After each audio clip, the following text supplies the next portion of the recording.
नमस्ते दोस्तों। आज हम एक ऐसे टॉपिक के बारे में बात करेंगे जो ऑफ्टन नए इन्वेस्टर्स को कंफ्यूज करता है, एसआईपी वर्सेस स्टॉक्स। बहुत से लोगों को यह डिसाइड करना चैलेंजिंग लगता है कि अपना पैसा कहां इन्वेस्ट करें। क्या उन्हें एसआईपी यानी सिस्टमैटिक इन्वेस्टमेंट प्लान में इन्वेस्ट करना चाहिए या फिर डायरेक्टली स्टॉक्स में? दोनों के अपने बेनिफिट्स और रिस्क्स हैं। इस वीडियो के एंड तक आप एक इन्फॉर्म्ड डिसीजन ले पाएंगे जो आपके फाइनेंशियल गोल्स के हिसाब से सही होगा। तो चलिए डाइव करते हैं और एसआईपी और स्टॉक्स को डिटेल में एक्सप्लोर करते हैं। शुरू करते हैं ये समझने से कि एसआईपी आखिर है क्या। सिप यानी सिस्टमैटिक इन्वेस्टमेंट प्लान एक मेथड है रेगुलरली फिक्स्ड अमाउंट को म्यूचुअल फंड्स में इन्वेस्ट करने का। यह रिकरिंग डिपॉजिट की तरह ही है, लेकिन इसमें पैसा म्यूचुअल फंड्स में जाता है। एसआईपी आपको हर महीने एक fixed amount, usually monthly, invest करने की परमिशन देता है।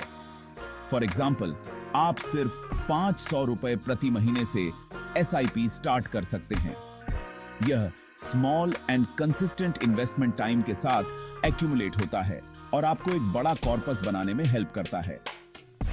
एसआईपी का एक मेजर बेनिफिट है रुपी कॉस्ट एवरेजिंग। इसका मतलब है कि आप मार्केट लो होने पर ज्यादा यूनिट्स खरीदते हैं और मार्केट हाई होने पर कम यूनिट्स। इस तरह आपकी एवरेज कॉस्ट कम हो जाती है।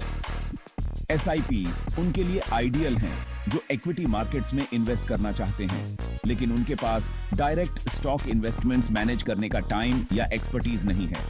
अब बात करते हैं स्टॉक्स की। स्टॉक्स किसी कंपनी में ओनरशिप रिप्रेजेंट करते हैं। जब आप कोई स्टॉक खरीदते हैं तो आप उस कंपनी का एक हिस्सा खरीदते हैं और शेयर होल्डर बन जाते हैं। स्टॉक्स को स्टॉक एक्सचेंजेस पर ट्रेड किया जाता है और उनकी प्राइसेस मार्केट कंडीशंस के बेस्ड पर फ्लक्चुएट होती रहती हैं। स्टॉक्स में इन्वेस्ट करने का मतलब है किसी कंपनी के शेयर्स खरीदना इस होप के साथ कि उनका वैल्यू टाइम के साथ इंक्रीज होगा। इसके लिए मार्केट और कंपनी के फंडामेंटल्स की अच्छी अंडरस्टैंडिंग होना जरूरी है।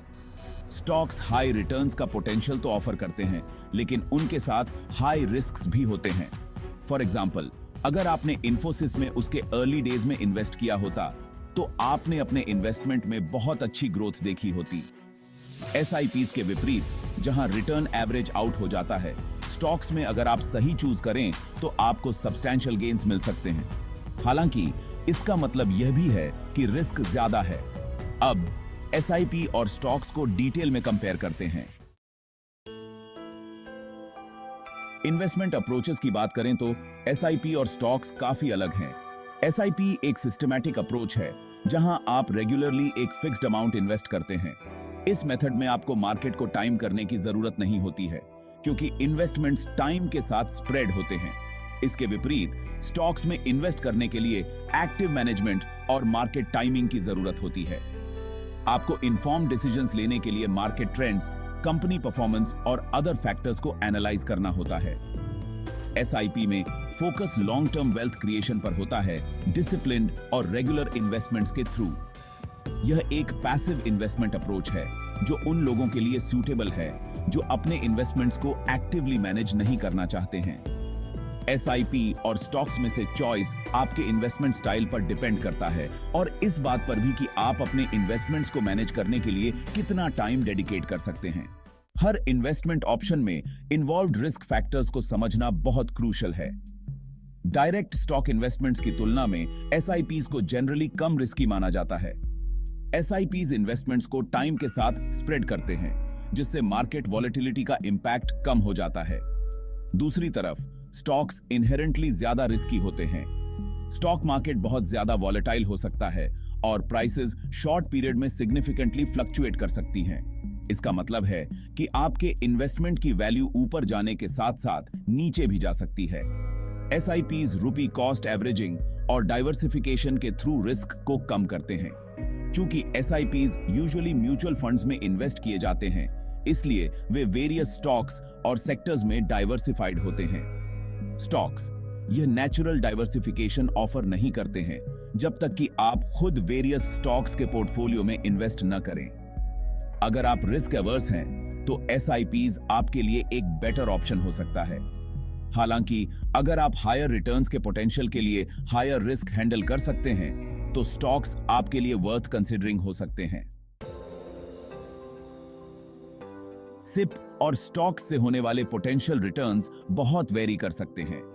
एसआईपीज लॉन्ग टर्म में मॉडरेट रिटर्न्स ऑफर करते हैं।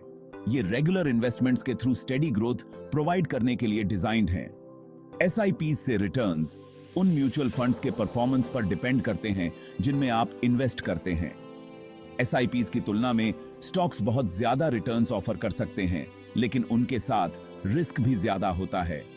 सक्सेसफुल स्टॉक इन्वेस्टमेंट से सब्सटैंशियल प्रॉफिट्स मिल सकते हैं। फॉर एग्जाम्पल, जिन इन्वेस्टर्स ने गूगल के आईपीओ के दौरान उसके शेयर्स खरीदे थे, उन्होंने पिछले कुछ सालों में मैसिव रिटर्न्स देखे हैं। हालांकि हाई पोटेंशियल रिटर्न्स के साथ सिग्निफिकेंट लॉसेस का रिस्क भी होता है। एवरेजिंग इफेक्ट और डाइवर्सिफिकेशन की वजह से एसआईपी रिटर्न्स कंपैरेटिवली स्टेबल होते हैं। दूसरी तरफ स्टॉक्स हाईली वॉलेटाइल हो सकते हैं।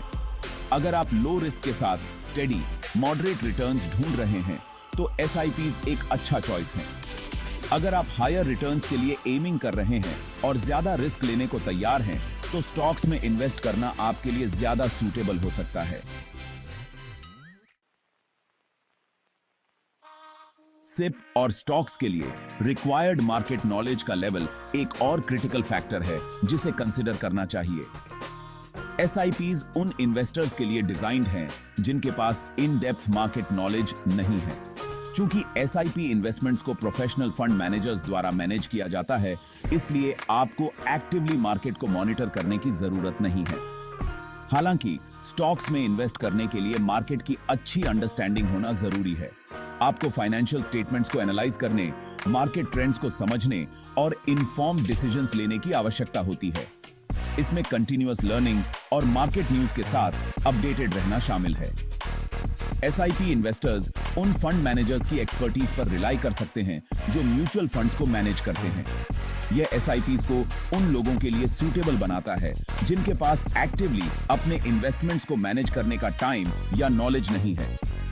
अगर आप इन्वेस्टिंग में नए हैं या आपके पास ज्यादा मार्केट नॉलेज नहीं है तो एसआईपीज आपके लिए एक सेफर ऑप्शन है। जिनके पास स्टॉक मार्केट के बारे में जानने का टाइम और इंटरेस्ट है, उनके लिए डायरेक्टली स्टॉक्स में इन्वेस्टिंग करना ज्यादा रिवॉर्डिंग हो सकता है। साइप और स्टॉक्स में से डिसाइड करना आपके फाइनेंशियल गोल्स, रिस्क टॉलरेंस और मार्केट नॉलेज पर डिपेंड करता है। अगर आपका गोल लो रिस्क के साथ लॉन्ग टर्म वेल्थ क्रिएशन है तो एसआईपीज एक ग्रेट ऑप्शन है। ये रेगुलर इन्वेस्टमेंट्स के थ्रू स्टेबिलिटी और स्टेडी ग्रोथ ऑफर करते हैं। अगर आपके पास हायर रिस्क टॉलरेंस है और आप पोटेंशियली हायर रिटर्न्स की तलाश में हैं, तो स्टॉक्स आपके लिए सही रास्ता हो सकते हैं। स्टॉक्स में इन्वेस्ट करना उन लोगों के लिए सूटेबल है जिनके पास मार्केट नॉलेज है और जो स्टॉक मार्केट की वॉलेटिलिटी के साथ कंफर्टेबल हैं। अपने फाइनेंशियल गोल्स पर विचार करें और सोचें कि आप कितना रिस्क लेने को तैयार हैं। इन्वेस्टिंग में नए लोगों के लिए यहां कुछ प्रैक्टिकल टिप्स दिए गए हैं। एक क्लियर फाइनेंशियल गोल के साथ स्टार्ट करें। समझें कि आप अपने इन्वेस्टमेंट से क्या अचीव करना चाहते हैं, चाहे वह रिटायरमेंट के लिए सेविंग हो, घर खरीदना हो या एजुकेशन के लिए फंडिंग। अगर आप एसआईपी चूज करते हैं तो एक स्मॉल अमाउंट से स्टार्ट करें। धीरे धीरे अपने इन्वेस्टमेंट को बढ़ाएं जैसे जैसे आप ज्यादा कंफर्टेबल होते जाते हैं।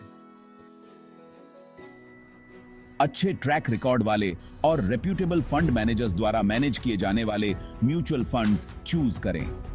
अपने इन्वेस्टमेंट्स को ट्रैक करने के लिए ऑनलाइन टूल्स एंड रिसोर्सेज का यूज करें। स्टॉक इन्वेस्टर्स के लिए स्टॉक मार्केट की बेसिक्स सीखकर स्टार्ट करें। बिना रियल मनी रिस्क किए प्रैक्टिस करने के लिए वर्चुअल ट्रेडिंग प्लेटफॉर्म्स का यूज करें। रिस्क को स्प्रेड करने के लिए अपने इन्वेस्टमेंट्स को डाइवर्सिफाई करें। मार्केट न्यूज और ट्रेंड्स के साथ अपडेटेड रहें। याद रखें, इन्वेस्टिंग एक लॉन्ग टर्म जर्नी है। पेशेंट रहें और अपने इन्वेस्टमेंट प्लान के प्रति कमिटेड रहें। निष्कर्षतः एसआईपी और स्टॉक्स दोनों के अपने एडवांटेजेस और रिस्क्स हैं। एसआईपीज एक systematic, less risky approach offer करते हैं स्टेडी रिटर्न्स के साथ, जो बिगिनर्स और लॉन्ग टर्म इन्वेस्टर्स के लिए आइडियल है। स्टॉक्स हायर रिटर्न्स ऑफर करते हैं, लेकिन उनके साथ हायर रिस्क्स भी होते हैं और उन्हें ज्यादा मार्केट नॉलेज की आवश्यकता होती है। एसआईपी और स्टॉक्स के बीच आपकी चॉइस आपके फाइनेंशियल गोल्स, रिस्क टॉलरेंस और इस बात पर निर्भर करनी चाहिए कि आप अपने इन्वेस्टमेंट्स को मैनेज करने के लिए कितना टाइम डेडिकेट कर सकते हैं। अगर आप अभी भी अनश्योर हैं, तो एसआईपी से स्टार्ट करने पर विचार करें और धीरे-धीरे स्टॉक इन्वेस्टमेंट्स को एक्सप्लोर करें, क्योंकि आप ज्यादा कॉन्फिडेंस और नॉलेज गेन करते हैं। हमें उम्मीद है कि इस ऐसे ने आपको एसआईपी और स्टॉक्स के बीच के डिफरेंसेस को समझने में हेल्प की होगी। Happy investing. पढ़ने के लिए धन्यवाद।